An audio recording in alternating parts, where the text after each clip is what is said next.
재판관 8인 체제가 된 뒤에 첫 탄핵 선고였던 지난 1월 헌재가 이진숙 방통위원장 건을 기각할 때는요. 재판관의 이른바 보수 또는 진보 또는 중도 성향별로 이 기각과 인용 의견이 딱 4대4 정확히 절반으로 갈렸습니다. 하지만 이번 감사원장 그리고 검사들의 탄핵 선고에서는요. 재판관 8명이 만장일치로 의견을 모았는데 이게 혹시 대통령 탄핵 선고에는 어떻게 연결될지 이 부분을 두고서 지금 의견이 분분합니다. 어떻게 보면 진보 성향의 재판관들이 이제 기각적으로 이동하는 그런 기류 변화를 보였다는 건데 이게 헌재가 대통령 선고에서도 만장일치 합의에 문제가 없다. 이런 메시지를 미리 보여준 것 아니냐는 해석이 나오고 있는 겁니다. 네, 이진숙 방통위원장 탄핵 기각대를 보면 중도, 진보 성향으로 분류되는 문영배, 이미선, 정정미, 정계선 재판관은 파면해야 한다고 했고요. 중도 보수 성향인 김영두, 정형식, 김복형, 조한창 재판관은 직을 유지해야 한다고 했습니다. 핵심 쟁점이었던 방통위 2인 체제의 적법성을 정반대로 판단을 한 건데요. 헌재가 같은 법, 같은 조항을 두고도 서로 정반대 의견을 내면서 반쪽으로 쪼개지면서 정치권과 법조계에서는 재판관의 정치적 성향에 따른 심판을 하고 있다, 이런 비판이 나오기도 했었습니다.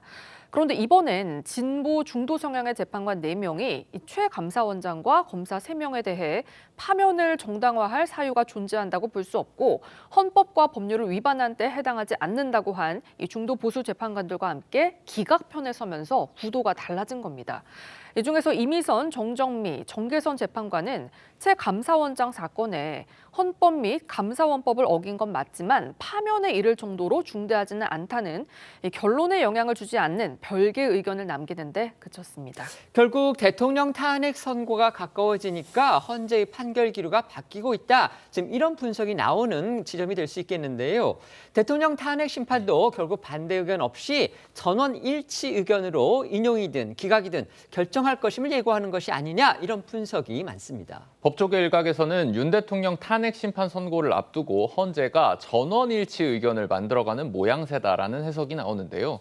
일부 전문가들은 이번 8대0 만장일치로 이 대통령 사건의 인용 혹은 기각을 유추하는 것은 무리여도 적어도 헌재가 합의 과정엔 문제가 없다는 그런 메시지를 줬다고 평가했습니다. 관련해 승희도 건국대 법학전문대학원 교수는 중앙일보에 재판관 성향과 무관하게 합리적인 범위 내에선 다 합의가 된다는 것을 보여준 결정이라면서 특정 집단의 정치적 유불리와 무관하게 사건이 성숙하고 총의가 모이면 어떤 결론이든 언제든 선고할 수 있다는 예시로 읽힌다고 밝혔습니다.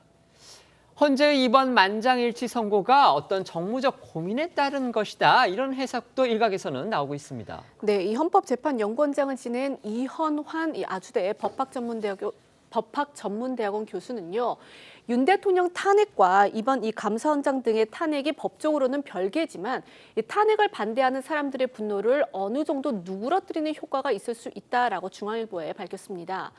여론이 탄핵 찬성과 반대로 갈라져 있는 상황에서 이 혼란과 분열을 막으려면 이 재판관 전원이 동의하는 그런 결론을 내려고 할 것이라는 그런 분석인데요.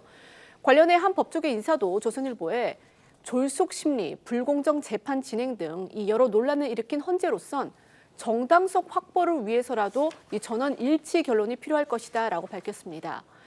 다만 이번 기각을 이 윤 대통령 측에 마냥 유리하게 보긴 어렵다, 이런 분석도 있는데요.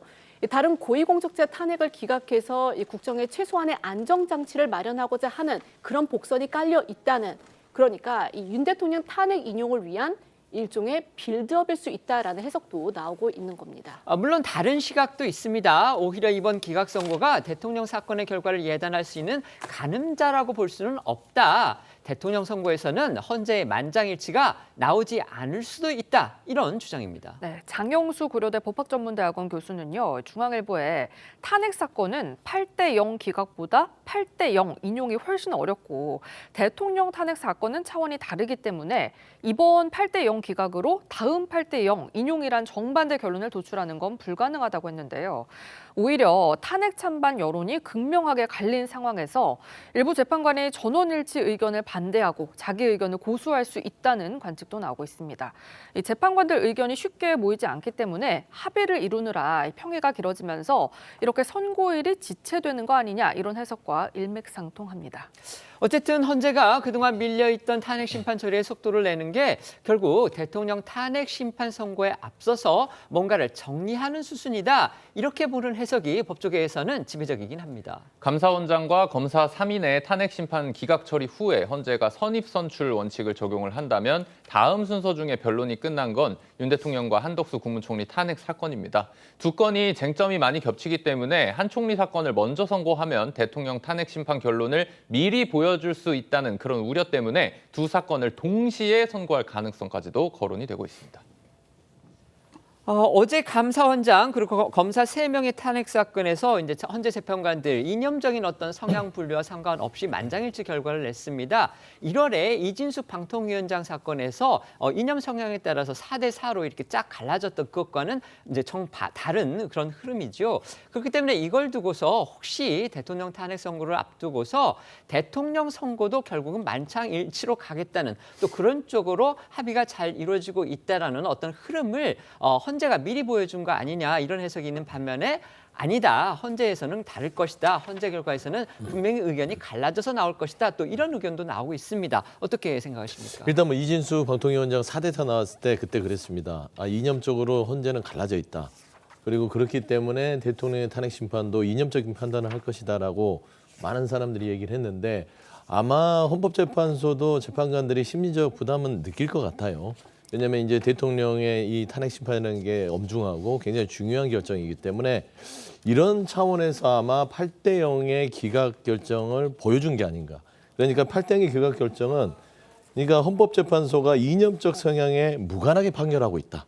이거를 알려줌으로써 향후의 탄핵 심판에 있어서의 헌재의 신뢰성, 공정성에 대한 부분들을 3월 13일 날 미리 보여줌으로써 탄핵 심판, 대통령에 대한 부담감을 조금 덜어내려는 그런 심리적인 그리고 정무적인 판단이 있지 않았을까 저는 그렇게 좀 판단이 됩니다. 이건 8대 0이 유도가 된 것인지 실제로 헌법재판관들이 파면할 정도가 안 된다고 해서 의견 일치를 본 것인지 지금 모르는 이야기죠.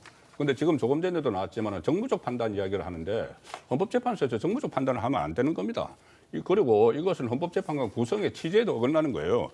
헌법재판 구성이 대통령이 3명 추천하고 대법원장 3명, 그다음에 국회 3명, 국회에서도 여야, 또 여야 합의 이렇게 됐잖아요. 그것은 헌법재판소에서 중요한 결정을 내리니까 상당히 다양한 의견들을 듣고 결론을 내리라는 이야기고 그리고 다른 것과 달리 과반수가 아니고 3분의 6명이라고 한 것도 굉장히 신중한 판단을 요구를 하는 거거든요. 그리고 무엇보다도 책임성 문제가 있습니다. 한 나라의 대통령을 지금 파면하는 문제인데 그 파면하는 문제를 헌법도 그렇고 법률도 그렇고 판사들이 법률과 법관의 양심에 따라서 그 판결을 하는 거지 않습니까? 그런데 법관의 양심을 저버리라는 이야기가 되는 거예요. 만약 그걸 유도를 한다면은. 그리고 그때 헌법재판소에서도 그런 그 만장일치로 유도를 한다거나 그런 노력을 하지 않는다고 이야기를 했기 때문에 정무적 판단 없이 저는 있는 그대로 밝혀야지 몇 대 몇이라도 기각이든 인용이든 밝혀야지 국민들이 그것을 그 원인을 알고 그 왜 이것이 기각된지 인용되는지를 알 수가 있기 때문에 알겠습니다. 이거 만장일치로 유도를 만약에 한다고 하면은 그건 잘못된 거라고 봅니다. 네.